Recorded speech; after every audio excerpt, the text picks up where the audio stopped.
Hang on, guys. Mom.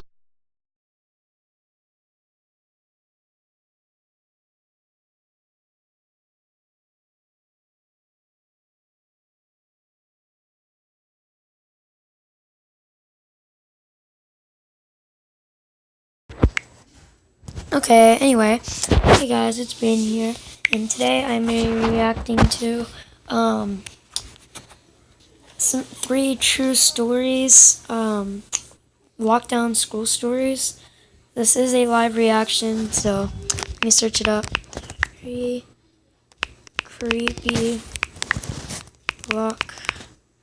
lockdown school stories. Yep, Mr. Nightmare, right there. This is something you guys have been requesting the hell out of for a long time. It took a lot of time, but I finally found 3 stories that take place during school lockdowns. I'm scared. At least have you guys keep. It was a typical boring day in calculus, only it was Friday, 7th period, meaning the week was almost over and spring break would finally be upon us. So everybody was getting antsy in their seats, I could tell. We didn't have a test that day like a lot of my friends did with their other teachers, so our teacher in the middle of class just decided to start playing games with us on Sporkle.com. He was a very laid-back teacher like that. As we were doing some brand logo quiz on Sporkle, I remember the exact moment it happened. Right after my friend answered a question, I remember the exact answer too, Adidas. The dean's voice came through the loudspeaker. He sounded panicked and frantic as he told all the teachers this was not a drill and to go into lockdown. I actually got the chills, and I got goosebumps on my arms as our usually laid-back teacher too seemed panicked as he ran to turn off the lights and ushered us to the back corner of the room. We all sat in silence for about 2 minutes, and then the usual buzzing that came from a panel in the back of the room ceased, indicating that the school must have cut all the power. We all looked at each other, realizing this must be serious. A few more minutes of waiting later, we heard a man screaming at the top of his lungs coming down the hallway.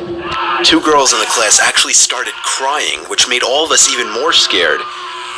As the screaming got closer to the classroom, the lunatic-sounding man started banging on the lockers while screaming, "I'll kill all of you." It was at that moment that I started to fear for my life. My teacher shushed us as we all looked at each other to see our peers' reactions. The banging then moved from the lockers to our classroom door. And that's when one of the crying girls screamed no. The banging on the door only grew worse as the man started screaming, "Open Really? up." Why do you scream 2 no? of the girls in the class were No. crying out loud now. It felt like an eternity that man was pounding at the door. But eventually, he finally continued down the hallway, screaming like a mentally insane person until we could not hear him anymore. I'd say 10 minutes later, though it felt like half an hour given the situation, the dean came back on the loudspeaker explaining the situation, which was surprising for him to do. He explained that some apparently mentally unstable person entered the building and assaulted the woman sitting at the front desk, causing her to flee the building screaming, and staff wasn't sure if the man was armed or not. Oh, that's not that bad. Now this was before the school had cameras or could afford proper security, so the school was wide open to something like this happening. The staff had done a sweep of all the hallways and classrooms and couldn't find him, so the dean instructed the teachers to resume teaching but to keep all the doors locked and to not let any students leave for any reasons. The most disturbing part, however, is that one of the janitors working the night shift found the man sleeping in one of the storage closets near the back end of the school, and according to rumors that were spread by my peers, sticking out of his pocket was a .44 Magnum. The janitor must have done something stupid to wake him up, for example, leaving the closet door open, because by the time a police officer could arrive on the scene, the man was gone. My entire class, as far as I know, to this day, has no idea if this man was ever found, but I like to think that right now, he's being given the proper help that he needs. Yeah.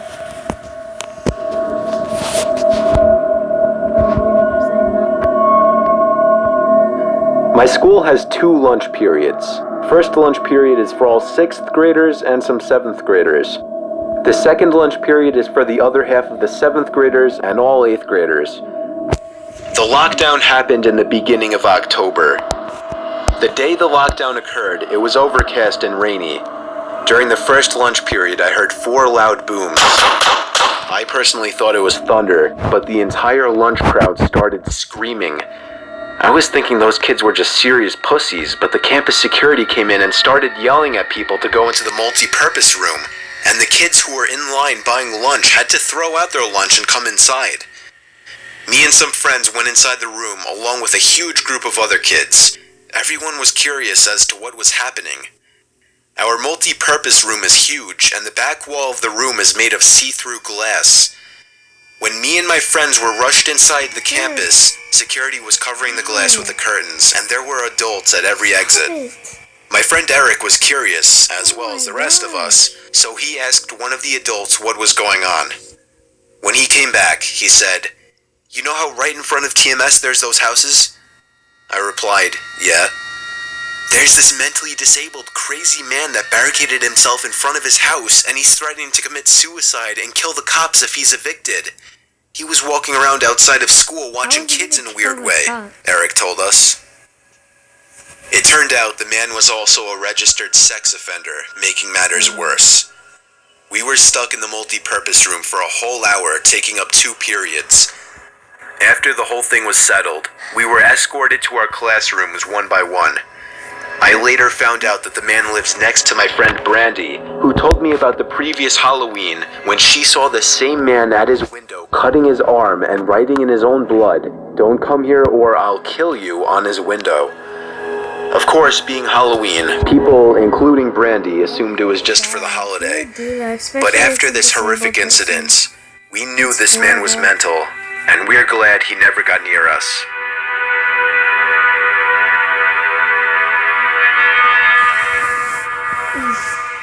I'm 22 years old, fresh out of college, and I recently got a job at my old high school as a sort of computer intern in the school basement.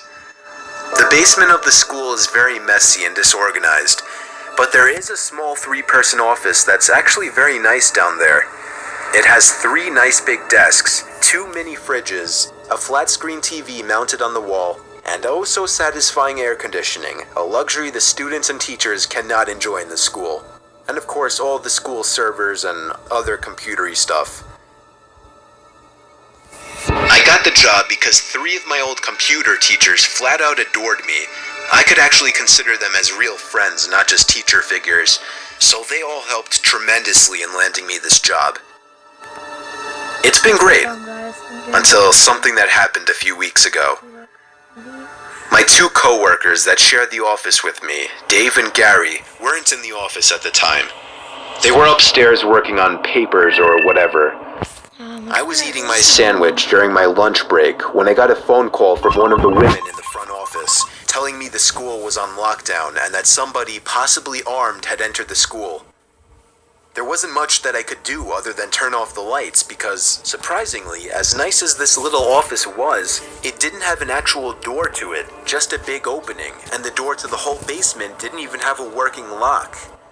For my own safety, I did turn off all the lights in the office and my computer screen. I kept my phone on the desk, texting both Gary and Dave, but they wouldn't respond.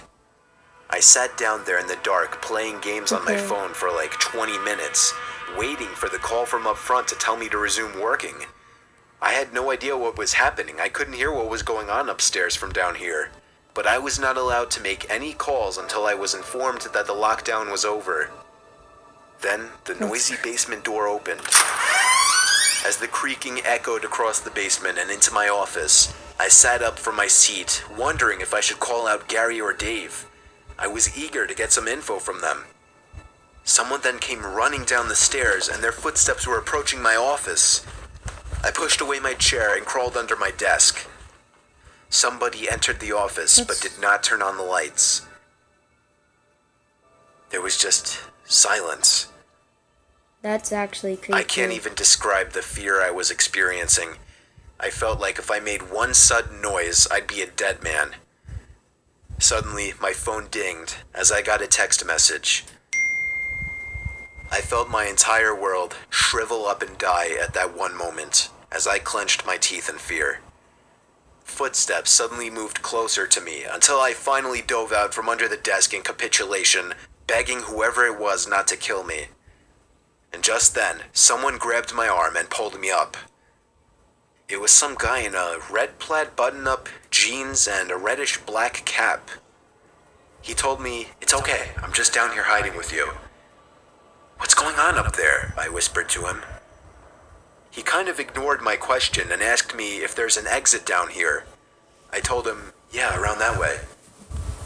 Before he could do anything else, I asked him, "Who are you?" There was a brief moment of silence before he started explaining he was coming in to pick up his son when a teacher told him to hide. After his explanation, I checked my phone and saw the text I received was from Dave. It said, "Dude, this is fucking crazy. Some guy with a gun shot Mr. Buckley. He's wearing a red shirt and a hat. Whatever you do, don't come upstairs." I was about to reread that text out loud to the man until I realized. I looked up and felt my stomach sink. The man seemed to catch on to my suspicious stare. Panicking, all I could think to do was to run for the upstairs. A gunshot echoed through the basement and I could hear the bullet ricochet off something metal in the darkness. But thank God the bullet missed me and I made it upstairs. Fortunately, police were waiting at all exits, including the basement exit, and caught the man the second he opened the door. More good news, our teacher Mr. Buckley survived the gunshot. It was later determined that the man and Mr. Buckley had some beef for whatever reason, but that was never revealed. All we know is that Mr. Buckley couldn't have done anything that would have warranted this kind of reaction. And I know that the sound of that gunshot will forever echo in my mind. Okay, I think the only creepy story was the third one. That was like the creepiest one out of all of them. None of the other ones were creepy. But anyway, guys, I hope you enjoyed the... let's not look at that. Anyway, I'll see you guys later. Peace out. Hope you guys enjoyed the stream. See ya.